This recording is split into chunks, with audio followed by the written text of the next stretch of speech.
Over 5 minutes, please. Well, thank you, and allow me to put on the record that Teddy is a wonderful dog. I just feel like that should have gone in the Hansard, so I will continue. Mr. Forbes, have you developed an economic analysis of a potential 25% tariff on exports to the United States should the new American administration implement this measure in January?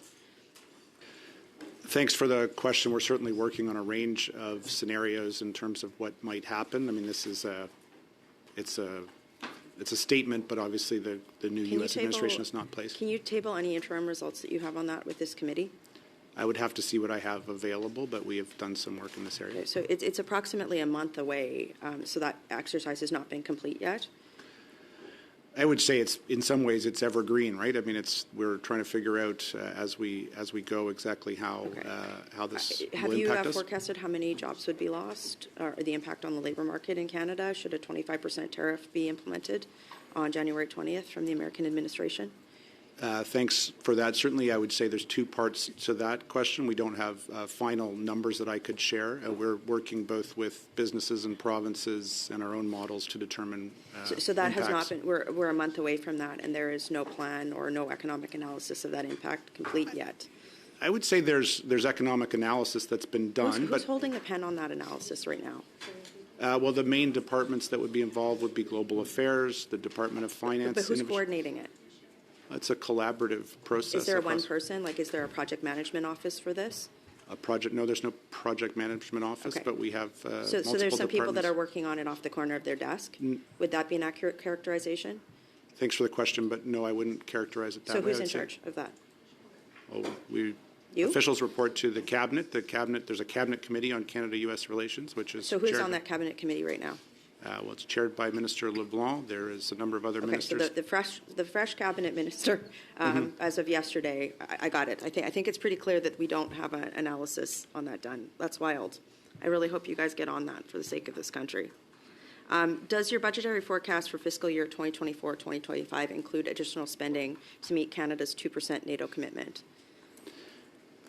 Thanks for the question. The budget, the FES, the Fall Economic Statement, has the investment line from the defense policy review that took place and was announced in Budget 2024. I'm asking about the upcoming. Yeah, I'll finish the answer. There are no additional amounts for the commitment to get to 2%. Have you directed your department? Has the government directed your department to conduct an economic impact analysis of the government's proposed industrial emissions cap? Are you speaking about the oil and gas Correct. cap? I think there's a cost-benefit analysis that would be included, a regulatory impact assessment that's done with all regulations that would have been submitted to the Treasury Board. But there has been an economic impact analysis done. Can you table that with this committee as well? That would be with the Treasury Board. I'll have to check as to what I could table. It's been submitted to Treasury Board, so it may be a cabinet confidence. Last week, the parliamentary budget officer said the government's, I like to call it the GST tax trick, would cost as much as $2.7 billion if province with an HST asked for compensation. Has the government given your department any indication that they intend to compensate provinces who have not waived their compensation requirement? We have put forward in the Fall Economic Statement the cost of the federal portion. The government has indicated that provinces that wished to join could do so by paying for themselves. But there are some who have said that they would not waive the requirement. Have you forecasted a potential compensation or following through with your compensation requirement? I'm unaware of which provinces. Saskatchewan, for example. Yes, Saskatchewan is not thanks for the question, but Saskatchewan's not a harmonized sales tax province, so they wouldn't. Are there any other provinces who have said that they have not had their requirement waived? Not to my knowledge, but I can't confirm that. Was the cost of renting hotel rooms for refugees and asylum claimants what was the total cost of renting hotel rooms for refugees and asylum claimants in fiscal year 2023-2024? Thanks for the question. I don't have the answer for that. I would have to, maybe one of my TBS colleagues would have that. Can you please table that with committee? Of course. How many refugees and asylum claimants were housed in hotel rooms in fiscal year 2023-2024? What We'll come back with an answer to the committee. You will in table that writing. with the committee? What was the total cost of per diems for refugees and asylum claimants in fiscal year 2023-2024?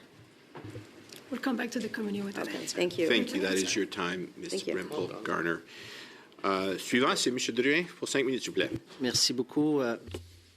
Thank you, Chair. I'd like to thank the witnesses who are here on short notice. You knew the meeting was happening on Monday. At least you had more time than us, but that's not your issue. It's an issue I have with the Chair. To the controller, just with regards to the tabling of public accounts. Now, normally I know that they should have been submitted 1 month before.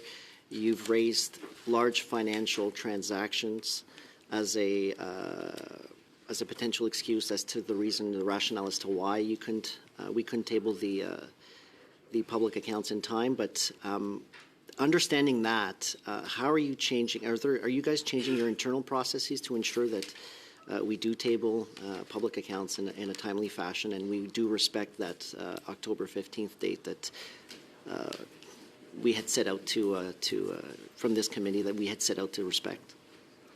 Yeah. Thank you very much for the question. And I would like to say that I started that position on April 15, 2024. And year-end was March 31st, 2024. So I was not there for the fiscal year that we just tabled. Mm-hmm. So obviously I needed time to look at those transactions and make sure that I was comfortable with them. Having said that, as you said, the commitment made by the former CG was to table by October 15, 2025. So we still have that commitment. And yes, we are looking across the departments and the crown corporations that are included in the public accounts to make sure that we have proper controls, proper mechanism, and also that we are able to speed the process this year. As the auditor mentioned, she has a commentary in this year in terms of my office having a stronger role in terms of working with CFOs as well as deputy heads, and that's our commitment that we have. We do accept that observation, and we'll make sure that next year we are in a better position to table earlier. Merci beaucoup pour votre réponse, Monsieur.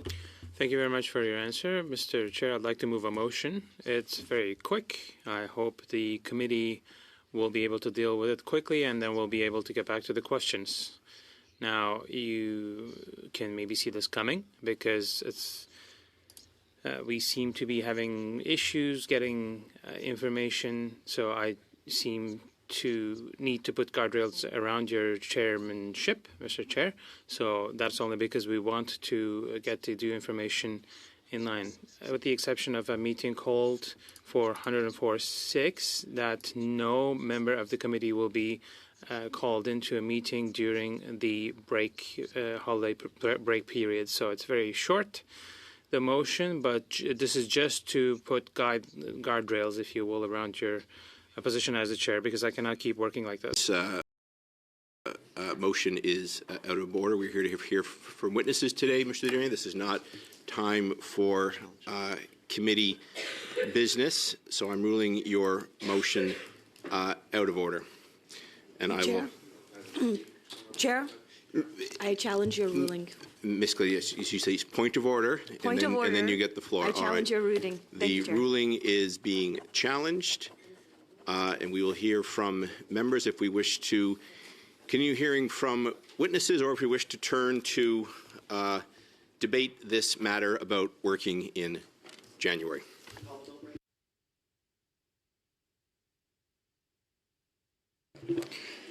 Shall the decision of the chair be sustained? Monsieur Drouin. No. Mr. Erskine-Smith. No. Madame Khalid. No. Mr. Scarpaleggia.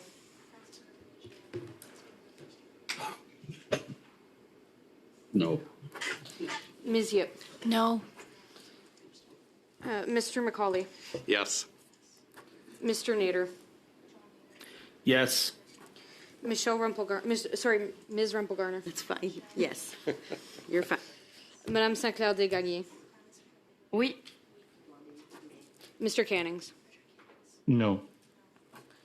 6 yeas, 4 nays. Very good. I'm just going to suspend the meeting. I'll check with Mr. Duran. Have you sent the motion to the clerk yet? I'll come back to you just a few minutes, please.